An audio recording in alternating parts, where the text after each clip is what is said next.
오늘도 주님 앞에 예배로 모이신 여러분을 주의 이름으로 은혜와 평강이 충만하기를 기원합니다. 죄를 회개하고 예수 그리스도를 믿어서 천국 영생을 받을 것을 권하면 사람들이 대개 그렇게 말하는 사람들이 있습니다. 하나님이 어디 있느냐는 것입니다. 하나님이 계시다는 증거가 없기 때문에 내가 하나님을 믿지 않냐는 것이요, 따라서 당신이 전한 복음도 내게는 의미가 없다, 이렇게 말합니다. 더 나아가서 하나님이 계시다는 증거를 내가 본 것이 없기 때문에 당신이 말하는 대로 설령 하나님이 있다 치자, 그 앞에 내가 이르렀을 때 그가 나를 주를 경배하지 않았다 하여 심판할 때 내가 할 말이 있다는 것입니다. 증거 없어 못 믿었는데 어찌하여 나를 심판하시겠는가? 도리어 큰 소리를 치고 복음을 회방하는 자들을 봅니다. 이런 회방은 그저 악감정에 넘치는 그런 고약한 사람들에게만 나타나는 것이 아니고 제법 지성이요, 생각이 깊은 사람이라 하는 자들 가운데도 같은 논리는 등장합니다. 영국의 유명한 철학자가 있었죠. 버트란드 러셀이라는 사람입니다. 그분이 책을 한 권 썼습니다. Why I am not a Christian. 왜 내가 기독교인이 아닌가라는 조그만 책을 썼는데 그 책의 논증의 요약은 이것입니다. 증거 불충분이라는 것입니다. 하나님이 계시다는 것은 지적인 설득이 아니고 어려서부터 그렇다고 믿어왔기 때문에, 즉 쇠뇌됐기 때문에 그런 것이요, 따라서 자신이 하나님 앞에 혹시 하나님이 계셔서 하나님 앞에 이른다 할지라도 나는 충분히 나의 불신앙을 변명할 자신이 있다, 이렇게 큰 소리를 쳤던 분입니다. 그러나 정말로 증거가 없습니까? 정말로 증거가 없습니까? 오늘 읽은 성경 로마서 1장 20절에 보면 그 끝부분에 이렇게 되어 있습니다. 그러므로 그들이 핑계하지 못할지니라. 하나님 앞에 가서 우리의 불신앙을 증거가 없다고 말해서 변명할 만한 그러한 자신이 있다고 말하는 사람 앞에 성경은 단연코 말합니다. 핑계하지 못할 것이라. 그 까닭은 두 가지로 요약이 되어집니다. 이것이 오늘 이해해야 할 설교의 두 가지 중점입니다. 첫째는 왜 핑계하지 못하는가? 하나님께서 자신을 분명하게 나타내 보이셨기 때문에 그렇습니다. 하나님이 내가 너희에게 나를 나타내 보였거늘 네가 증거가 없다 하느냐? 보인 자가 있기 때문에 핑계하지 못합니다. 둘째는 하나님께서 자신을 나타내 보이셨음에도 불구하고 증거가 없다고 말한다면 그것은 그의 인간의 마음이 스스로 어두워졌기 때문입니다. 하나님 탓이 아니요, 바로 그자의 탓이기 때문에 핑계할 수가 없습니다. 좀 더 자세히 살펴보겠습니다. 첫째, 하나님이 자신을 분명하게 나타내 보이셨습니다. 어떻게 나타내 보이셨습니까? 로마서 1장 19절 말씀 같이 읽어보죠. 시작. 이는 알만한 것이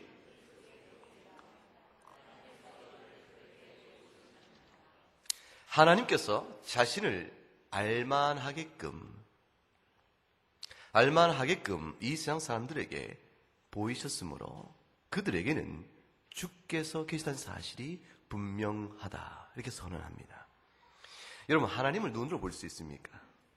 하나님을 우리가 육체의 감각으로 만지고 느낄 수 있습니까? 그렇지 못합니다. 하나님은 우리와 존재 형식이 다르신 분입니다. 하나님은 형용할 길이 없습니다. 하나님은 보이지 않는 분입니다. 그럼에도 불구하고 하나님은 그를 알만한 것을 우리 속에 보이셨다고 말씀합니다. 어떻게 보이셨을까요? 20절 말씀에 그 답이 나옵니다.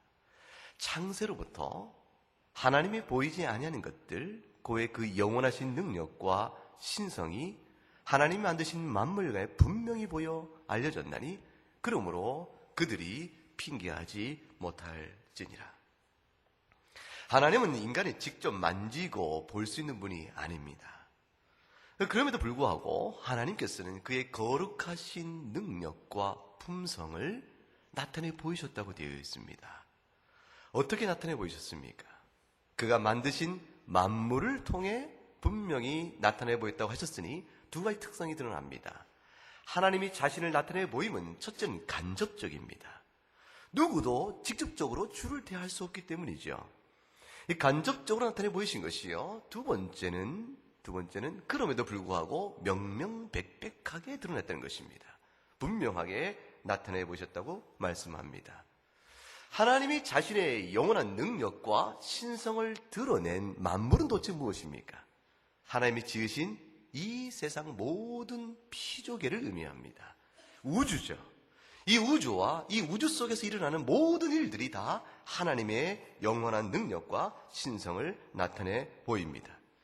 어떻게 우리가 알 수가 있죠? 이 세상 그 누구도 자연의 경이로움을 보고 신비감을 느끼지 않는 사람은 없습니다. 하늘의 우주의 별, 그 광대함, 그걸 바라보면서 실로 경이롭다. 작은 미시세계를 들여다봐도 마찬가지죠. 물질의 가장 작은 단위를 우리가 원자라고 하는데 그 원자 안에는 또다시 전자가 있습니다.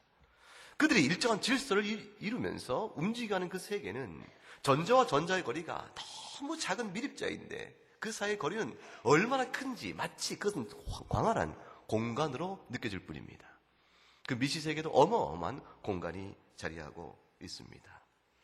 생명을 이루는 세포 단위 그 하나만 보더라도 그 속에서 움직여지는 활동 원리, 그 메커니즘은 우리에게 찬사를 불러일으킵니다. 자연을 본 그 신비로운 경이감은 무신론자조차도 인정하지 않을 수가 없는 것이죠. 그래서 무신론자들도 이렇게 얘기합니다. 실로 이 자연을 보면 정말로 너무나 경이로워서 정말로 저 종교인들이 말하는 것처럼 기독교인들이 말하는 것처럼 하나님이라는 존재가 있어서 마치 이것을 만들었다고 착각할 만큼 경이롭다 이렇게 얘기합니다. 그런데 인정하지 않는 것입니다. 착각할 만큼 경이롭다는 말로 그들의 철학적 전제예요. 종교적 신념을 내세웁니다. 그들은 어떻게든지 이 세상에 있는 모든 자연의 경이로움을 자연 그 자체의 탓으로 돌리기를 원합니다. 스스로 본래부터 그렇게 돼 있었다고 생각하기를 원하는 것이죠. 이 세상에 왜 수많은 종교가 있는지 아십니까? 각개의 종교가 있다고 생각하세요? 첫 번째는 무엇보다도 자연이 경이로워서 그렇습니다. 둘러싼 우리의 삶의 환경이 자연이 너무 경이롭기 때문에 이것을 뭐라고 설명을 해야 할 텐데 그 설명의 한 방편이 종교로 드러납니다. 또 하나는 그 마음속에 자신이 애써 부인해도 부인할 수 없는 하나님에 대한 희미한 흔적이 있습니다. 즉 내면 안에서의 신적 경외심이요, 외적으로 보게 되면 자연에 대한 경외심이 아울러져서 참 하나님을 찾지 못한 채 거짓된 형태로 각종의 종교 형태를 만들고 있는 것입니다. 그래서 따라서 이 세상에 수많은 종교가 있다는 사실은 역설적으로 보게 되어지면 하나님의 증거가 객관적으로 분명히 있다는 사실을 말해주는 것입니다. 하나님을 믿는 사람은 이 세상 속에서 하나님을 봅니다. 시편 19편 1절을 보게 되면 다윗이 이렇게 얘기했죠.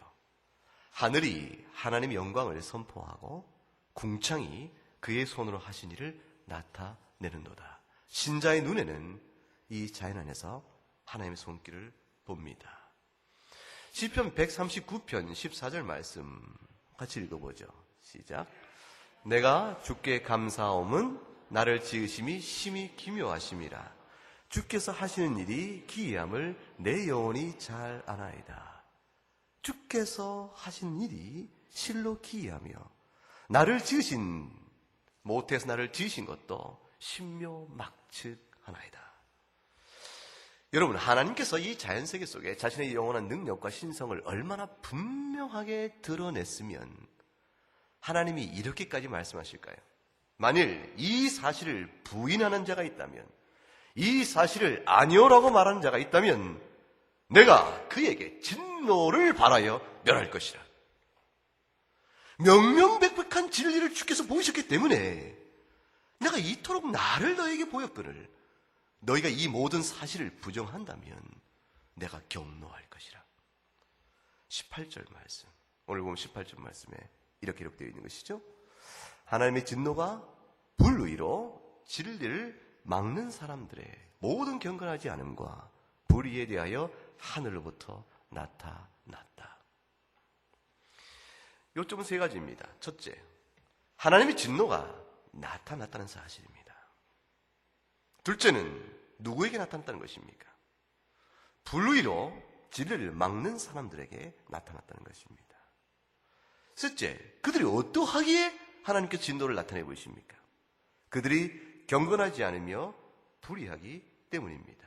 결국 요컨대 하나님께서 나타내 보이신 모든 그의 계시에도 불구하고 하나님을 바르게 예배하지 않고 하나님을 찾지 아니하며 하나님의 존재를 인정하지 않는 까닭은 하나님이 그들에게 자신을 나타내 보이지 않았기 때문이 아니고 그들이 하나님이 나타낸 진리를 불의와 불경건으로 부정하고 있고 그 진리를 틀어막고 있기 때문이라는 것입니다. 하나님은 이 세상의 자연을 보더라도 자연을 관찰해 보면 자연 세계는 상상을 초월하는 오묘한 질서와 조화 가운데서 이루어집니다. 그 누구도 이 자연의 거시세계나 미시세계나 자연을 조금이라도 과학적 관찰을 하게 되면 그 안에서 설계적 구조를 보지 않을 수가 없습니다. 문제는 이것입니다. 관찰되고 있는 현상인 이 설계적 구조, 누군가가 만들었거나 아니면 그냥 저절로 됐거나 둘 중에 하나의 선택인데 현상의 관찰은 분명히 설계성이 있습니다. 워낙 질서가 있고 오묘하며 조화가 있기 때문입니다. 이 복잡한 구조 안에서 이루어지는 모든 정보 체계를 뭐라고 설명할 것인가? 이 정보 체계를 뭐라고 설명할 것인가? 이 질서를 뭐라고 설명할 것인가? 둘 중에 하나입니다. 누군가 질서를 부여했거나 아니면 저절로 생겼을 것이나 둘 중에 하나입니다. 하나님 믿지 않는 사람들은 저절로 생겼다는 것을 따릅니다. 하나님 믿는 사람은 하나님의 창조를 설명합니다. 역사를 봐도 마찬가지입니다. 역사 속에 이루어지는 모든 일들을 보게 되면 사필 규정이요 인과응보의 심판을 봅니다. 역사 속에 하나님의 섭리의 손길이 있습니다. 여러분 한 사람의 개인의 삶도 마찬가지입니다. 우리의 삶도 어쩌면 이렇게 이때를 위하여 그 일이 있었단 말인가 싶은 오묘한 질서와 조화를 봅니다. 믿지 않는 사람들도 각종의 자기 식의 언어로 인연이요 운명이요 그렇게 얘기하죠. 인연이니 운명이니 팔자니 그렇게 얘기합니다. 하나님의 섭리가 있습니다. 여러분 기억하세요.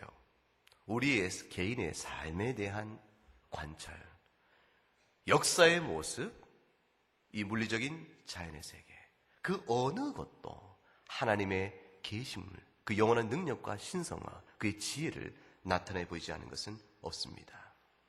하나님께서는 이 모든 것을 통하여 우리들로 하여금 마땅히 하나님을 발견토록 한 것이요 마땅히 보이는 하나님 앞에 예배토록 하신 것이었습니다. 그럼에도 불구하고 이 모든 것을 부인하고 억누른 자들을 향해 하나님은 진노를 하시기까지 하는 것입니다. 진리를 좀 깨닫지 못하고 했다고 해서 하나님께 진노를 받아 소멸하는 불이요 그 영원한 심판을 받는다는 것이 좀 가혹하다 이렇게 생각될지 모르겠어요. 1 더하기 1은 얼마입니까? 2입니다. 그거 모른다고 해서 벌을 받는다면 좀 이상하지 않는가? 물론 가르치기 위해서 지식을 전해주기 위해서 책벌을 하기도 합니다. 근데 지금 그런 얘기 아니죠. 이건 심판의 의미거든요. 그럼 진리는 모르면 무식한 것이요 알면 지혜롭고 지식이 유식한 것이 이렇게 말할 수는 있겠지만 그것이 무슨 도덕적 잘못을 범한 것도 아닌데 책벌을 하고 심판을 한다는 것은 좀 어울리지 않는 것이 아닌가 이런 생각을 할런지 모르겠습니다. 그런데 그건 잘못된 생각입니다. 하나님이 계신 것인가? 하나님이 어떤 분이신가를 아는 이 진리의 문제는 단순한 지적인 문제가 아닙니다. 단순한 지식의 문제로서 맞고 틀림의 문제가 아닙니다. 이것은 마치 옳은 일을 행한 것인가? 악한 일을 한 것인가? 선과 악의 형태와 같은 도덕성이 있는 것이요 영적인 것이요 의지적인 문제입니다. 여기서 오늘 여러분이 기억해야 될 두 번째 주제가 나옵니다. 왜 우리가 핑계하지 못하는가? 그것은 하나님께서 자신을 알만한 것들을 보이셨음에도 불구하고 인간의 마음이 스스로 어두워져. 이게 중요합니다. 인간의 마음이 스스로 어두워져 하나님의 영광과 신성의 계시를 억압하였기 때문입니다.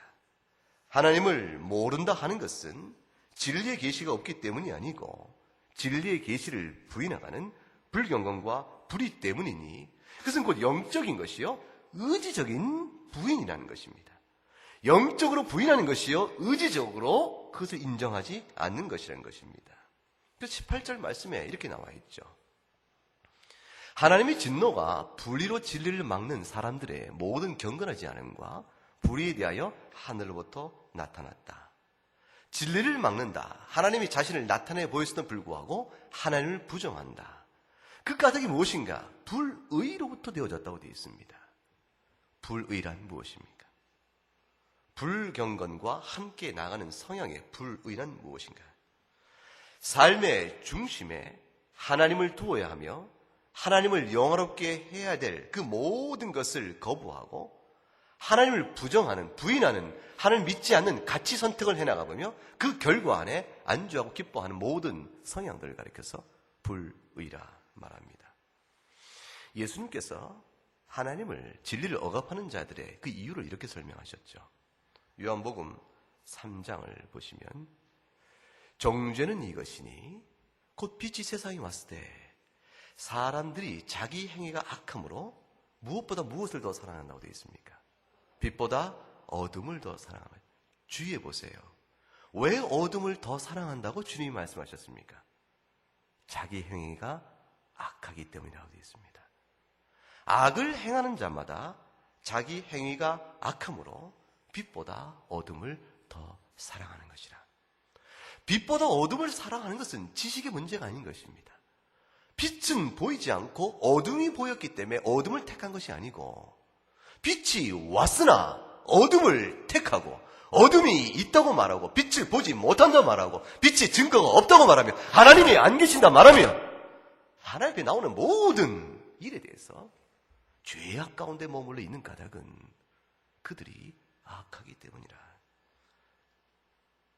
뜻밖의 하나님을 믿느냐 안 믿느냐는 것은 하나님이 계신 증거의 문제가 아니고 사랑과 미움의 문제인 것입니다.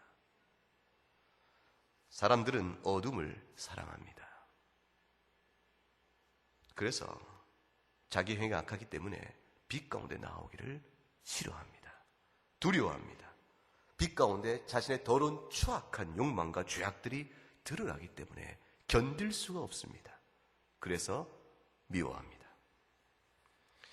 데살로니가 후서 2장 9절과 10절 말씀에 이렇게 기록되어 있습니다.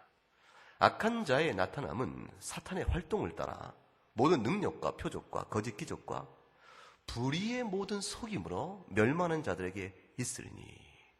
불의란 속이는 것입니다. 불의라는 것을 속이는 것이라 표현한 것은 의롭지 못함으로 인해서 진리를 거스려 아니라고 말하는 악을 행한다라는 것입니다. 11절과 12절 말씀에 이렇게 기록되어 있습니다. 그러므로 하나님이 미혹의 역사를 그들에게 보내사 거짓 것을 믿게 하심은 그 다음 같이 읽어보면요.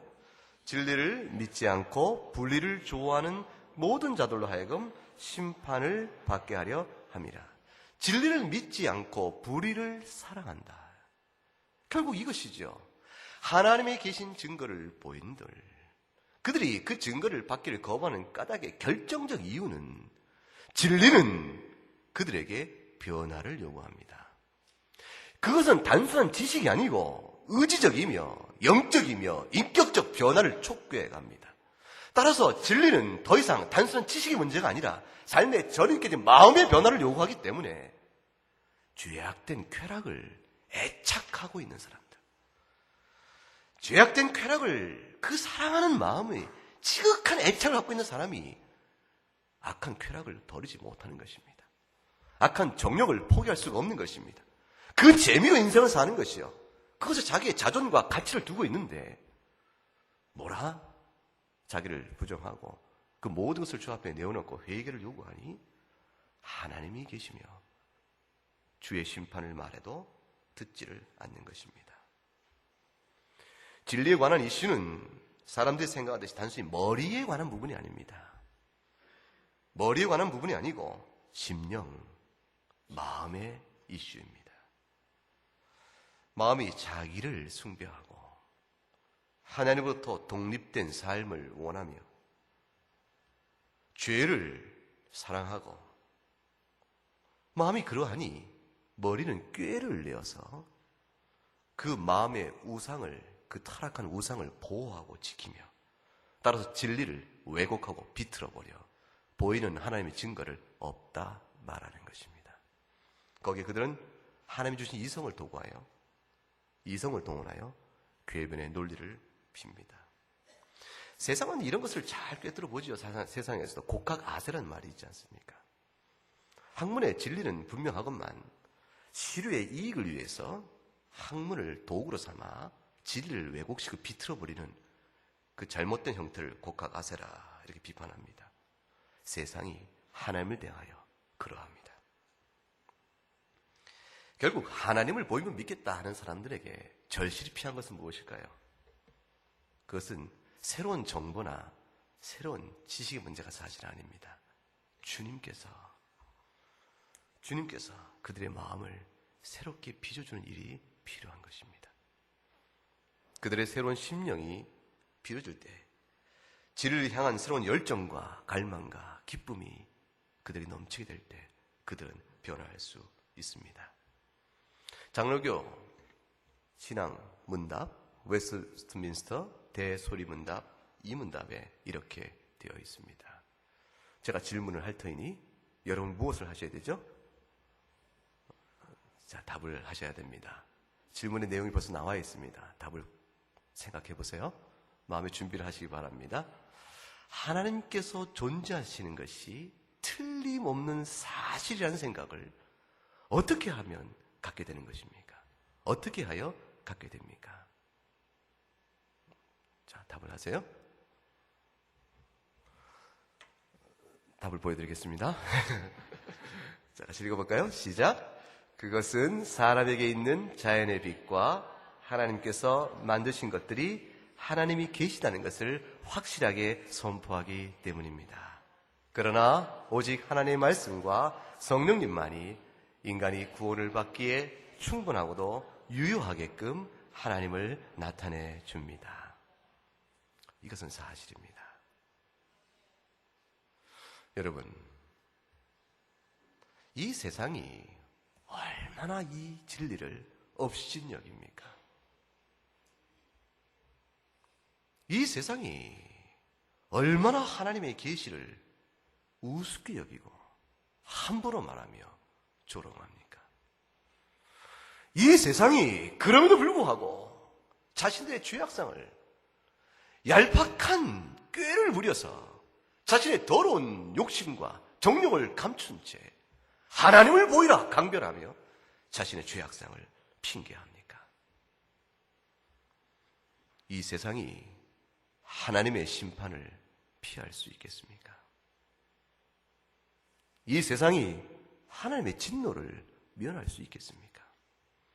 이 세상이 하나님의 심판 앞에서 당신이 우리에게 나타내 보이지 않은 채 어째 우리를 미라하며 주 앞에 예배하지 않았다고 우리를 심판을 합니까? 그들이 강변한 그 소리가 하나님 앞에서 조금이라도 내용이 있는 가치를 갖겠습니까? 어리석은 일입니다.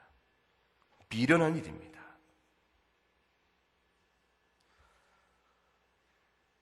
우리가 이 어리석은 세상에 삽니다.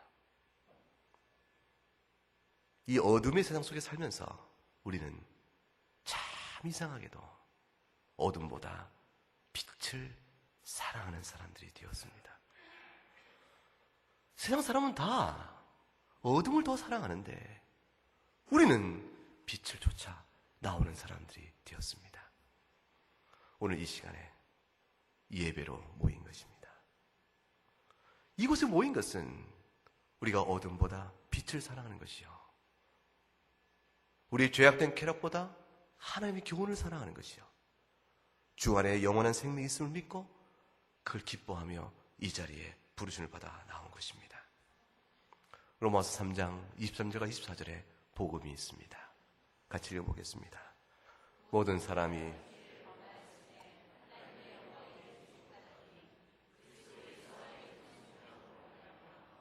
하나님의 은혜로 값없이 의롭다 하심을 얻은 자 되었느니라. 모든 사람이 죄를 범하였습니다. 우리도 또한 죄를 범한 것입니다. 우리가 하나님의 영광에 이르지 못하였습니다. 우리가 하나님의 계시를 부정하고 하나님의 영원한 능력과 거룩한 신성을 부인하는 자이었습니다. 그럼에도 불구하고 주께서 우리를 사랑하셔서 그리스도 예수 안에 있는 죄 갚으신 속량으로 말미암아 하나님의 은혜로 값없이 우리를 의롭다 하셨습니다. 예수 믿는 자를 하나님의 자녀로 삼으신 것입니다. 여기에 우리의 소망이 있고 큰 기쁨이 있고 위로가 있는 것입니다. 이 땅에 사는 동안 여러분의 주위에 하나님이 없다는 사람이 많을 것입니다. 여러분의 신앙을 흔들며 의심케 하는 자들이 있을 것입니다. 여러분의 주의 이름을 부르며 예배하는 모든 일에 회방하며 핍박하는 일이 있을 것입니다. 세상은 어둠을 더 사랑하기 때문입니다.